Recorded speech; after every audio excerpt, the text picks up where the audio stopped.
Hello lovely people, and welcome back to this week's new video. If you're new here, my name is Noah. I'm a bookish and lifestyle vlogger born and raised in New York City. If that sounds like of any interest to you, I would absolutely love it if you would stick around and stay until the end and subscribe if you so please. Today, as you can tell, is a new video, I believe episode 5 in my series that I do here, as everyone else does, of reading booktubers' favorite books. And obviously today we'll be featuring the iconic Books and Lala. Books and Lala is a very well-known booktuber here on this platform, and she is very well known for her incredibly strange taste in books. Or not strange taste, but she likes the weird stuff. Okay, I had a lot of books to choose from. I had a list originally, tweaked that a lot, and picked from books that she has chosen over the years, as well as all-time favorite books. She had like a little bingo sheet on Instagram of her favorite books, took from that, and I hopefully got a good range. I think one of them was definitely out of my comfort zone, and I gave it a shot. I have these 5 books that you will hear more about. I feel like it helps to get me out of my comfort zone and also get to know people a little bit better here on this platform, just because I might like a person and their content, but that doesn't mean that my reading taste will align with them, but it helps me to understand them a little better, and you know, obviously like I said, get me out of my comfort zone to try to read a little bit of different things, because all I read are mystery thrillers and adult romance. Let's just get into the vlog portion. I've had this on my shelf for quite some time, and I finally got around to reading it. I think this is like the feminist or feminine version, or the female version of Lord of the Flies, which is on my TBR shelf up there. I also have not read it yet. It's fine. This is a thriller about survival and these female friendships. These girls are on a remote island or something at an all-girls boarding school. One day there's a talks that it's like a pandemic. These girls start to mutate, so there's a little bit of a body horror, not as creepy as I thought it would be, but there is body horror involved, and they're trying to figure out what happened, why this is happening. They're just trying to survive. I feel like that wasn't a very good explanation of what this book is about, but Kayla does go into books not reading the synopsis. I think she prefers to go into things without really knowing much. Very different from me. Surprising, because I'm pretty sure she's an Aries. Never read Lord of the Flies. I've owned it for like 2 years now. I should get to it. I'm really liking this so far. I didn't know there were going to be chapters in by its perspective, but that actually makes sense now. After having read her chapter or her section, it's sort of giving me the Promised Neverland vibes. It was like an anime series or a manga series that I watched like the last half of with my sister. It was actually really creepy and pretty good. I would watch the whole thing even though I already know what happens at the end. If that's going to happen, or if it's going to turn out that way, that would actually be really cool, because I liked the anime. I want to finish it today just because it's the last day of July and it'd be awesome to have done that, but there's like over 250 pages that I need to read. So far, really good. I finished Wilder Girls a few days ago actually, and I'm giving this 4 stars. I really did enjoy it, but towards the end I kind of was like, where is this going? It was like so little left for everything to kind of come up, I guess. Also, there's not like a super one likable character, which is actually fine. It does ruin it a little bit for me, but the body horror isn't that terrible. I thought that it would be similar to The Troop and it would be really disgusting and gory, but it wasn't. I felt like the most disgusting part was that Hetty, how she changed with the talks, was that her eyelid like fused shut, and it would like sometimes open up and blood would be crusty and oozy and stuff, and that's not bad. I mean, I guess if you don't like blood it would be, but I didn't actually have a really disgusting time reading this in like a good way. But also, you know, The Troop was an amazing book, because I read this most of it in one day, so I really did like it. It's a 4-star for me. We didn't get any answers. Like, what's that about? I wanted some answers, but really great start. I'm glad I really liked this since I had it for so long. Second book that I read was the one that was so fucking weird, okay? You might have guessed it, it's Bunny by Mona Awad. I remember watching the vlog where she read this, and it just like totally fucked her up. This isn't something that I would normally pick up, so it seemed perfect to read this for a video like this. It's taking place at a school in, I guess, like the Northeast or something in New England. Samantha is part of a MFA program at this college, at this university. There's a clique of girls who called she calls Bunny, because they call each other Bunny. Like all 4 or 5 of them call each other Bunny, which got very confusing. She kind of hates them. They're like these rich bitches, and then she finds them invited into their circle and she ditches her best friend for them. It's sort of about her relationship with the bunnies. I feel like that's enough. You have been warned, I will say that. It's not everyone's cup of tea, and that's okay. And if you just want to read something a little bit weird, pick this up. I have no idea what the fuck is happening. Hi Elvis. I'm dog sitting. I should have known where I would lie with this book, because it's not something that I would pick up. It definitely didn't sound like it, especially hearing people's reviews about this, and I feel like something like this was definitely up Kayla's alley with how weird and strange it is. It gives me a little bit of a Secret History vibes, but also maybe like the show Penny Dreadful. I do not like this book, which is my fault for like picking it up and knowing that I wouldn't. I tried to go into it with like no expectations or anything like that, but I already knew, like, all I could hear in my head was everybody being like, what the fuck, this book is so weird. And it literally is. Somebody left me a note in this book saying like, what have you gotten yourself into? And it was perfectly at a moment right before some weird shit was about to go down, and I was just confused the whole time with this. It felt like I was on a bad trip. I recently went to go see The Green Knight, the movie. Reminded me of that, because that movie was also weird and also a really bad trip. This book is 2 stars. The third book is a pretty iconic Lala read. I think everyone sort of reads it when they're reading her favorite books. So it is Dress Codes for Small Towns by Courtney Stevens. I almost mistook this for Courtney Summer because I read a book by her. I forgot the title, but I read it because of Lala, I think, or I listened to the audiobook. Anyway, this is a YA story taking place in a small town. Billy is our main character, and she has a group of friends who are all mischievous, troublemakers. They live in the small town called Otter's Holt. Her father is like a minister in the town, I think. Their group of friends are trying to help out the town, but are also causing trouble. Sort of their journey of figuring out their sexuality, entering young adulthood. I don't really know, okay? As Billy comes into her own, it's about whether or not the people in this small town can handle who she is and accept her for who she is. Moving forward, we are reading Dress Codes for Small Towns. I think Lala picked this as one of her favorites in like 2017. I like always kind of knew that she liked this book because people would always pick this book when reading her favorite books. It's YA, so I am getting through it relatively quickly. I've already read 100 pages this morning. I'm not really sure how to describe it. The main characters and her friend group, they're all 17 and they're all sort of figuring out their sexuality. It's a really sweet friendship of these troublemakers. I'm not sure what to feel about it so far. Small town filled with religious people. It sounds like trouble, and it could be very stifling, especially to these teenagers, especially for Billy, whose father is the priest or whatever, you know, religious terms. And it's very complicated. Lots of mixed feelings happening for these teenagers, especially for Billy, regarding Janie Lee, Woods, and Davy. No solid thoughts. It's taking a little bit of a different approach, not approach, but like a different direction than I thought it would. It's keeping me interested. Oh, that's terrible. Not really any better, but I finished Dress Codes for Small Towns. The whole time it was like running at 3 stars for me, but at the end I just couldn't really get myself to care anymore. And I think that the message is an important one, but I think I'm going with 2.5 stars for this. I just didn't think that there was any plot, and on top of that there wasn't like one clear character that I even liked, so I just felt bored, and I was kind of like, what's happening? When is this going to end? What's going on? Unfortunately, this one isn't for me. I picked this one because, you know, everyone reads this when they read Lala's favorite books, and weirdly enough, I checked on Goodreads to see what Lala might have said about it and what other people that I follow and am friends with might have said. Everyone gave this book like 4 or 5 stars except for one person. I'm pretty sure she DNF'd it, and that's Gabby, because she and I, it's so weird, we always have the same thoughts, and usually there's only a 0.5 difference in our star ratings.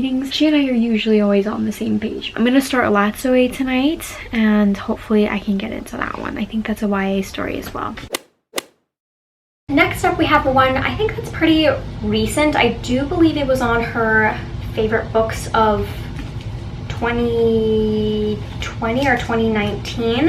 It's Elatsoe by Darcie Little Badger. This is such an endearing, cute little YA book with a little bit of art at the beginning of each chapter. I think this is magical realism and it does take place in America. Elatsoe, or Ellie as she goes by, comes from a family of women who can raise the dead or spirits, never humans, so she has her little ghost dog companion. She's part of the Lipon Apache family and it is own voices. Her cousin has been murdered and he comes to her in like a vision or something and tells her who murdered him. Her and her family and her friend are trying to figure out how he did it and bring justice for her cousin. There's indigenous rep as well as asexual rep in this book. I have been breezing through Elatsoe that I have not checked in, and I will finish this tonight. This has been a really nice surprise. I really like the cute little artwork. Sometimes it doesn't always relate to what's happening in the chapter, but I feel like it might relate to a small part, or at least the ancestry of Elatsoe's people, the Lipon tribe. I'm really enjoying this because this is actually sort of a murder mystery and Elatsoe's cousin has been murdered and we're trying to figure out what happened. He named his murderer, but how it was done and whatnot, and I'm really enjoying that aspect. Even though this is magical realism, I like how it's being done in this. It is obviously as magical realism taking place in the real world, but magic is normal and there are other people who have it. Vampires exist and there are people like Elatsoe's people who can raise ghosts, the dead, and there's like ring transport centers where I guess you can teleport, which is really cool. But I just like the way that it's done because it seems really, honestly, just innovative and fun. It's in a way that I can get behind, which doesn't happen very often for magical realism. I'm obviously almost till the end. I think that everything's just gonna wrap up. I figured out how the death occurred and it's kind of a really terrifying thought, but very new. I feel like I've never seen magic like this, or read about magic like this rather. Why would I see it? But I'm really enjoying this, which I'm glad, because for this whole vlog I feel like I haven't been doing many check-ins because I haven't been enjoying the books besides Wilder Girls. I really like Ellie's dynamic with her family as well. They just get along really well, and her grandmother, 6th grade, seems so powerful and amazing. Also, there is rep. Not only this is an own voices story by an indigenous author. This is the debut, which amazing so far. I really like it. But Ellie is also asexual, so there's that rep as well if you're looking for it. I finished Elatsoe last night and I'm on the fence of whether or not I'm going to give it 4 or 4.5 because I did really enjoy the mystery aspect of it and it felt like it was really original, and I definitely will be keeping my eye out for anything that Darcie Little Badger will be putting out from now on because this was her debut. I just didn't feel that overall oomph, which has been a really difficult feeling for me to find this year since I've had so few of that, and because of that, so few 5-star reads. For now, let's say 4, and then I might give it a boost after. We'll see how this video goes on when I let it sink in. I really enjoyed this read, and great because it's a magical realism and that might actually be growing on me. The last book I feel is also super obvious one. I believe it is her all-time favorite series, and I read The Raven Boys by Maggie Stiefvater. I went into this not really knowing anything about it. This is YA as well, and I think it's fantasy, although arguably, possibly I could say it's magical realism. I would say Elatsoe is a little bit more fantasy. Blue, our main character, has been told that, you know, her true love would die if she kissed him, and she comes from a family of psychic women, but she's the only one who doesn't have the ability. However, she has the ability to like stand near the psychics to make things louder, as they said. That's literally all she could do, just her presence is helpful. One day when she enters into the world of the Raven Boys is just what she calls a group of boys from the nearby private school that she doesn't really like. They're all for like super rich kids. They are on a mission to find a ley line to grant a wish. I feel like that's pretty broad, but also sort of explains it. And it is the first book in a series of 4. Maggie Stiefvater is an American author, so I was wondering why there was some non-American terminology like petrol, or that was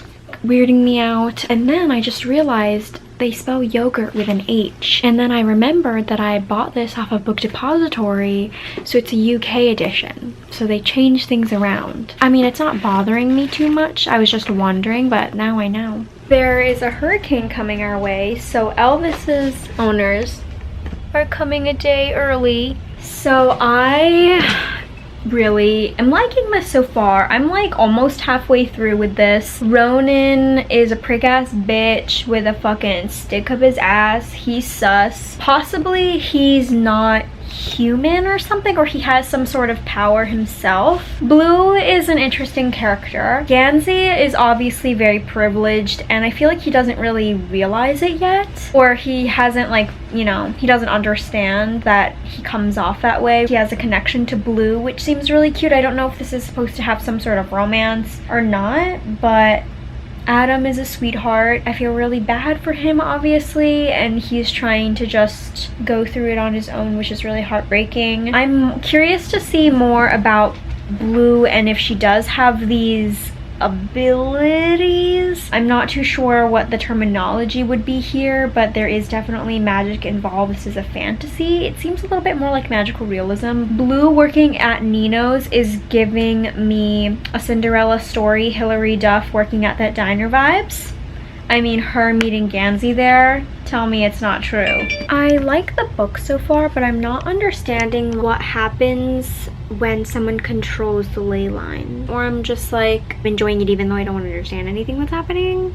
Hurricane Henry is making his way up the East Coast, so if you hear any rainy sounds, that's what's happening all day. So it's the perfect vibe, and I would like to finish this because I'm not quite at the pace that I would like, even though I am enjoying this book. I realized that it was explained what was happening. The ley lines help to connect like the spirit world with their current world. Gansey wants to get there so that his wish is granted. I'm not sure why Blue wants to get there. Maybe because she wants to have the psychic abilities like the other people, the other women in her family. I'm almost done. Not almost, but I could definitely read this in a day. I just have not been dedicating enough time to reading it. I'm up to the part where Noah just said, "But you already know." And I'm thinking it's Gansey, but if it's 7 years ago, I think it's Declan.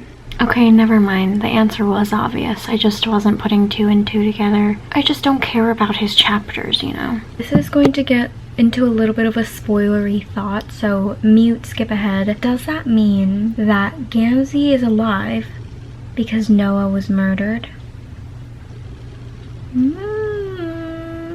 Okay, spoilers over. I'm on page 406. I just finished chapter 45. What the fuck is happening? What? Stakes are high right now, and there's so little left. Okay, it was about time. I just finished this. I quite enjoyed this. I'm glad I saved this for last and that it didn't fall flat for me. Okay, it's not quite 5 stars for me. However, I will say that I bought this by itself, not as a box set, which I typically like to do with the series, but I did want to just have a physical copy for some reason. I am interested in buying the rest of this series, so I'll say that. Because it's a fantasy, it's typical for me to not give it 5 stars at all. I'll usually give it like 3 stars. That's usually like the average, except for the Poppy War, which I gave 4 stars. Anyway, I think I'm giving this 4.25 or 0.5 because I did enjoy it more than Wilder Girls. I feel like the ending really saved it, and that's the boost. But it's not quite 5 stars, but I feel like overall the series has potential to be that. So I can't wait to get to the rest of the series. I definitely will be looking into this even more. Yay! I sort of was on the fence about my rating for the last 2 books. So Elatsoe, I think I'm gonna go with 4.5, but also maybe I might go 4.5 with Raven Boys as well because I quite enjoyed it. I really like this, and that's a big deal for me because I know Lala likes magical realism and I do not. So this is amazing because the 2 books that are or I guess this is fantasy, but even for fantasy, the average rating for me is usually 3 stars, and magical realism, honestly, it's 2 stars. So already really amazing. I'm coming out with books that I really enjoyed. Like I said, I will be purchasing the rest of the books in this series and looking out for books by Darcie Little Badger. I know that Rory Power had a new book out last year, I want to say, or she has one coming out, so I definitely want to look for that as well. Mona Awad had a book come out this year, All's Well. I think that it's like Shakespeare inspired, or it's a retelling. Will I be picking it up? I do not know, because this was a weird one. I already knew that it was. It was definitely not for me. Overall, I had an interesting time. I honestly can't really say anything because I knew what I was going to get myself into in terms of like reading really weird books. However, I was a little bit scared because she said she likes weird shit, but honestly, not disappointed at all. I hope you all enjoyed. Let me know who you would like for me to do next. On this shelf, I have one book that I'm going to read soon, one book that is sort of a sneak peek into who I might be doing, if you could guess it, and then the third book is a book that I almost read for this video. Give this video a big thumbs up, and I will see you all next time. Thank you so much for watching. Bye.